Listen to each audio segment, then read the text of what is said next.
connection. So if you don't want to be recorded, now's your time to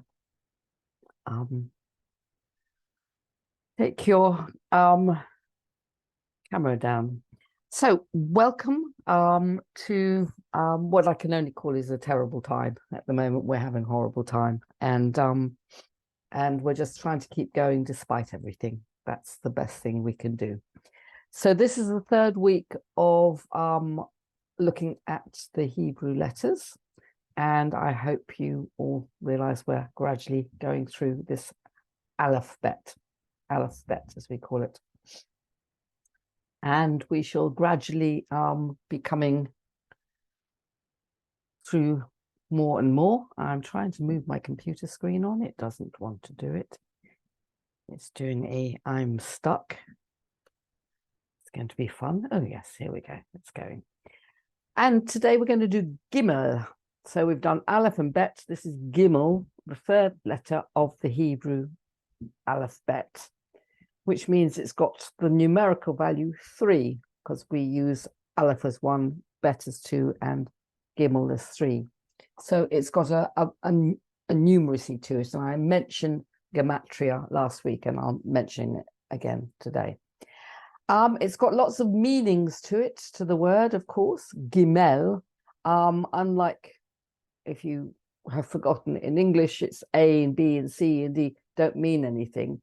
Whereas in Hebrew, the names of the letters actually mean something. And Gimmel, the name of this letter, can mean nourish or wean. Most people think of it as gamel. It sounds like camel. Also a bridge. And it's formed of the word gamol. And I told you that we have all the letters are consonants, and we add in different vowels to give different nuances to words. And gamol means to nourish until completely ripe or to bring to maturity.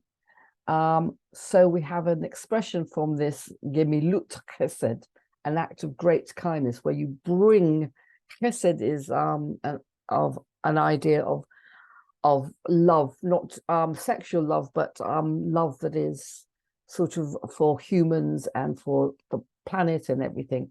And gemilut chesed is an act of great kindness. Gimmel itself is composed of this vav and a yud. And as I said in the first lesson, so you can always go back and have a look at that.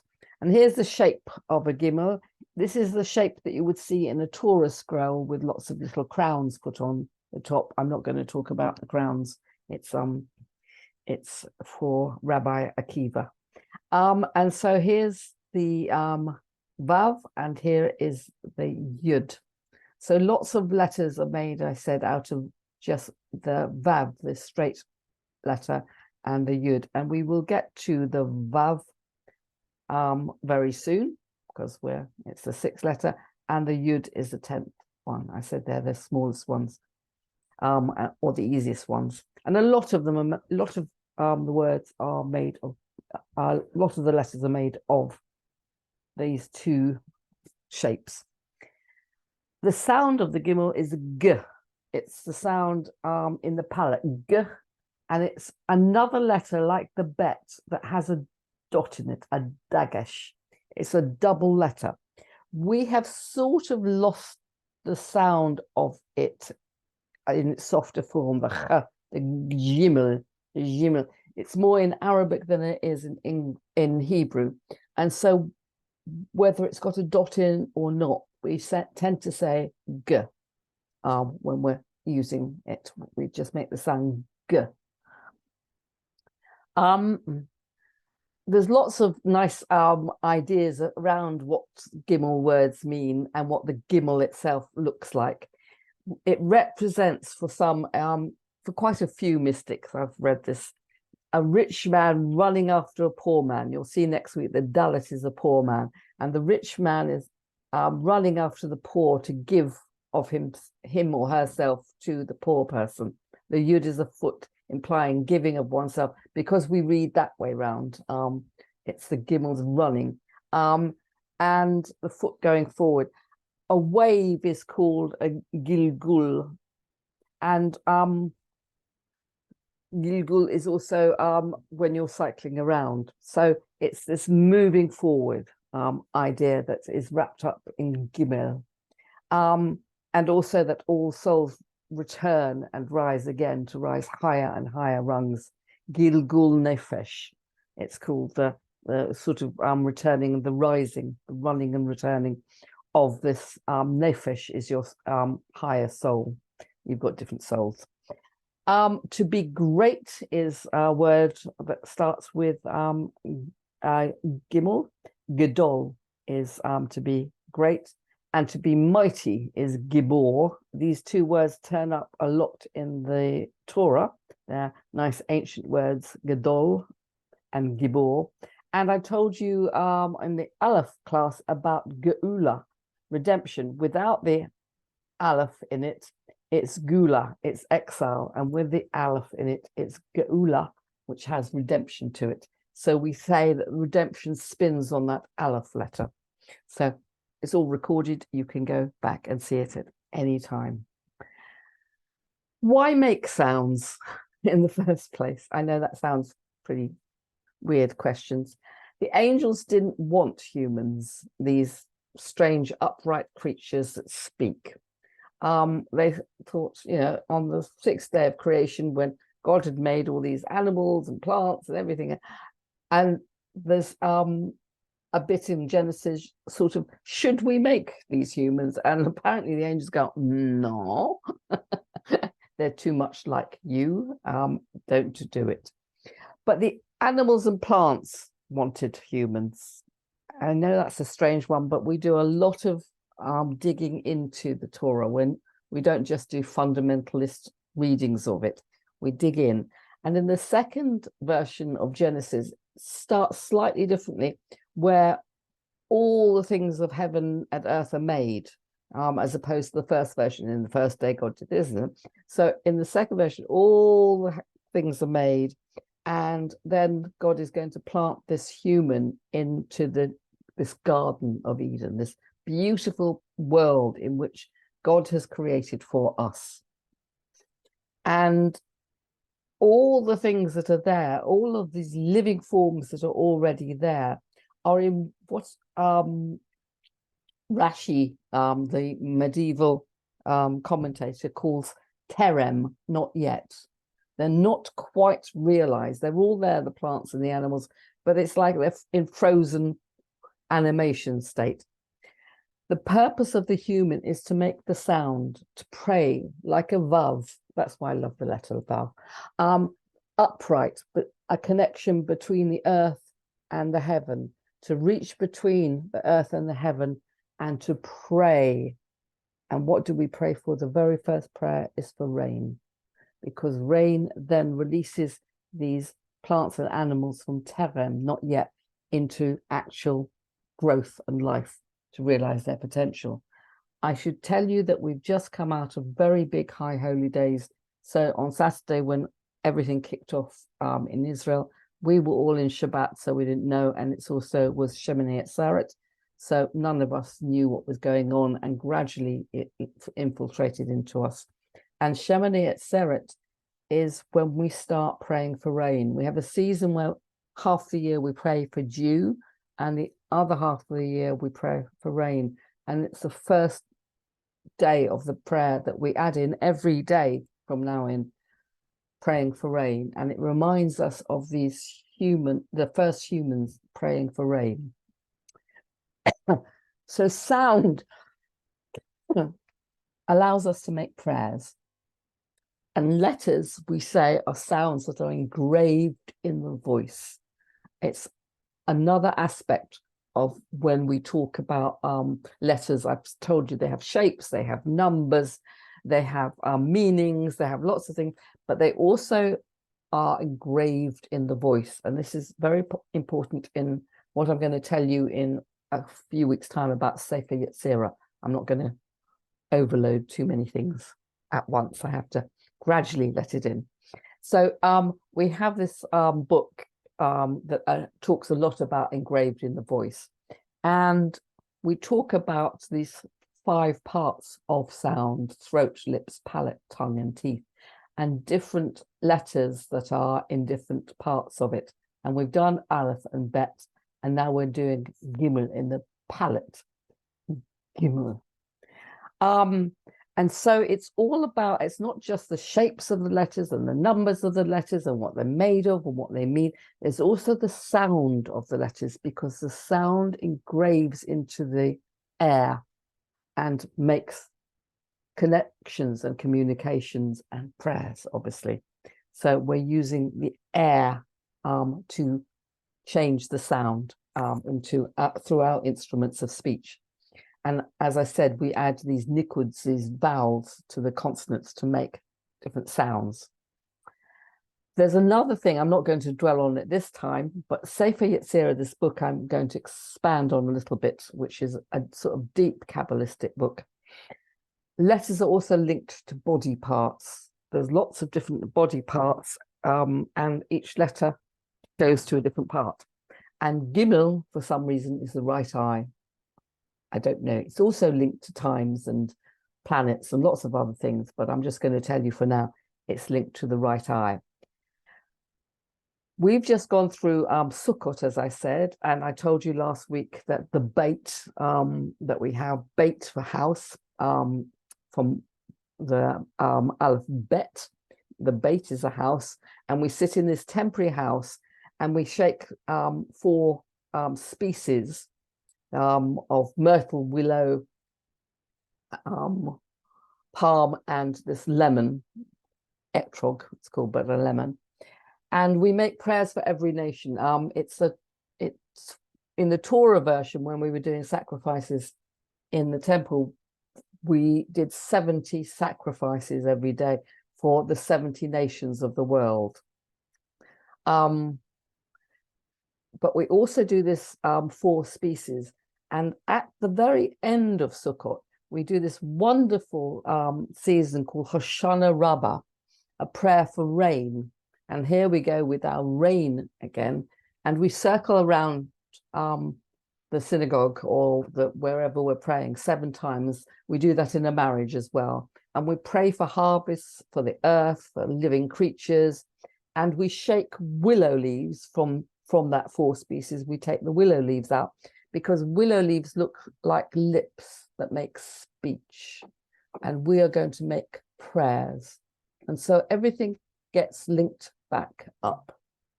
So our first prayer, as I said, is rain, and we're going to have this back in here now. So the whole idea of this g and b sounds are to make sounds, to make prayers, to affect the universe in some ways. Pray for rain so that everything can live. Pray for dew so that the sun can shine and the harvest can come in. So sounds and words make the universe. And I told you in Hebrew, the word for a word, davar, also means a thing. So you speak creation into being. And I'm going to show you the most wonderful person that does this wonderful alef-bet very quickly, a short video of her. I'll have to get past the adverts that they always have at the front. And she is doing the alef-bet with all the vowel sounds. I'm not going to do all the different vowels. I'm making the and the E and stuff. And she's also putting them into different parts of her body, which I will come across later, and I will replay this. But I just thought you should see what sounds make. And I just think she's so wonderful that I hope you can see this. And I probably need somebody to tell me that you can see this. Can you see this, somebody? No. No?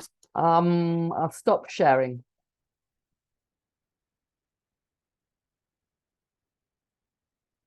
Wait a second while I stop sharing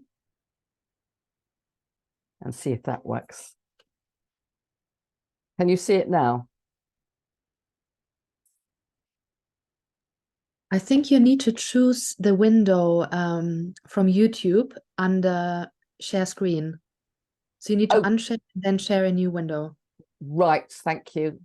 Thank you. I knew there'd be something I didn't know what to do. Well, more than just one thing. Thank you.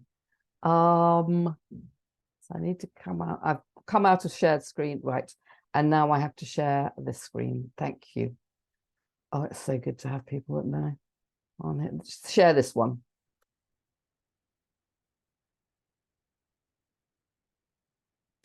Yeah. Oh God, is it not going to do it now? I just want to share it to Zoom. Oh, it's not going to work. Oh, that's a shame.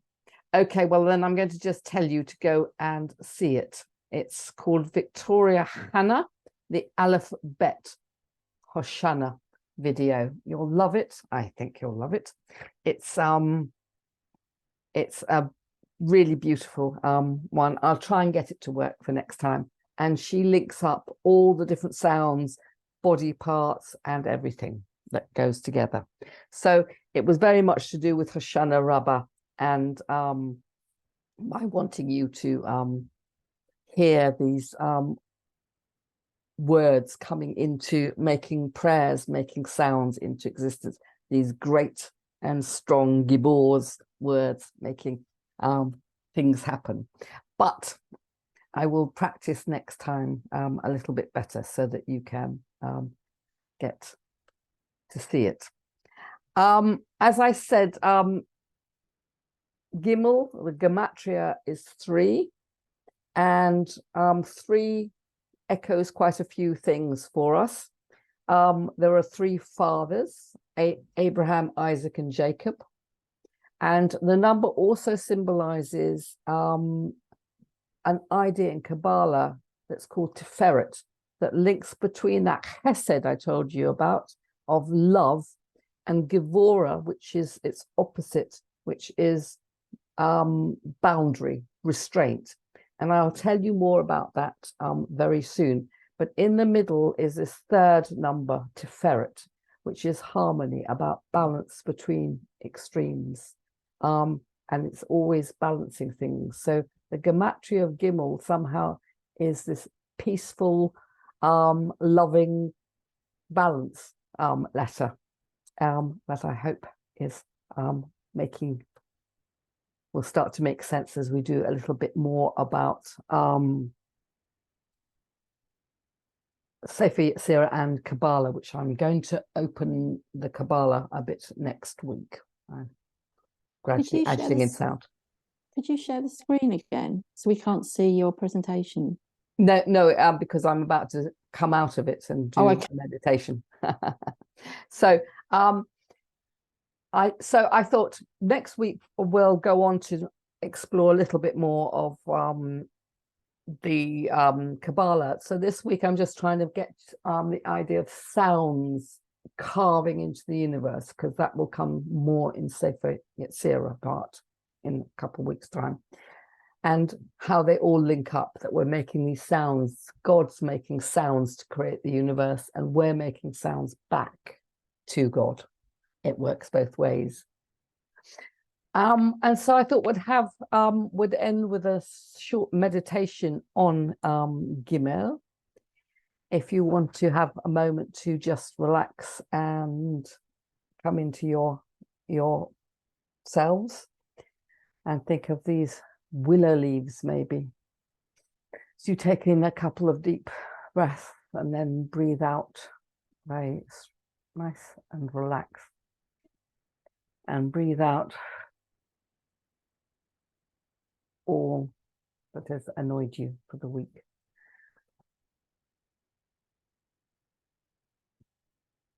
Through those willow lips of yours, this lovely shape of the willow lips.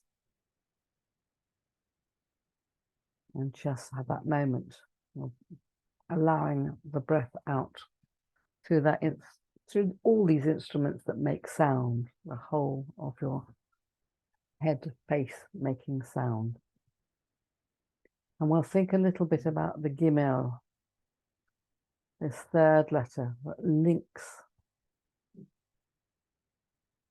to the patriarchs, and it links to the balance between giving out a lot and just having some boundaries and restraining. This balance to ferret, balance and harmony that we need between good and bad, between up and down. And at Sukkot, we've been shaking lulavs up and down and back and forth and so on. And to ferret Gimmel, the third letter, is this balance letter, coming back from the extremes of right and left and up and down and north and south, just centering yourself. This lovely moment of harmony between all the different parts of you. The Gimmel that also helps to move you forward, centering you and then moving you forward into the new day. You just allow yourself to be centered for a moment. Let Tiferet center you.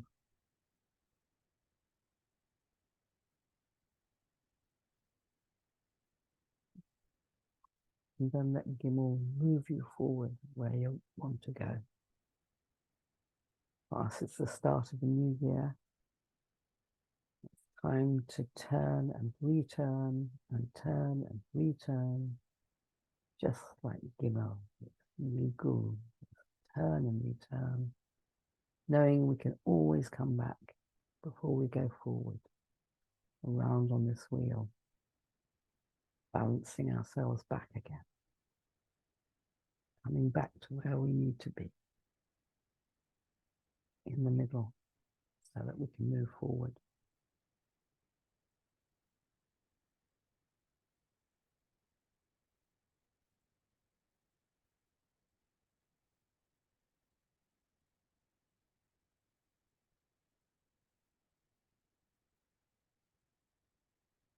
And then we can come a couple of nice breaths back out again, so that we can come back into the room.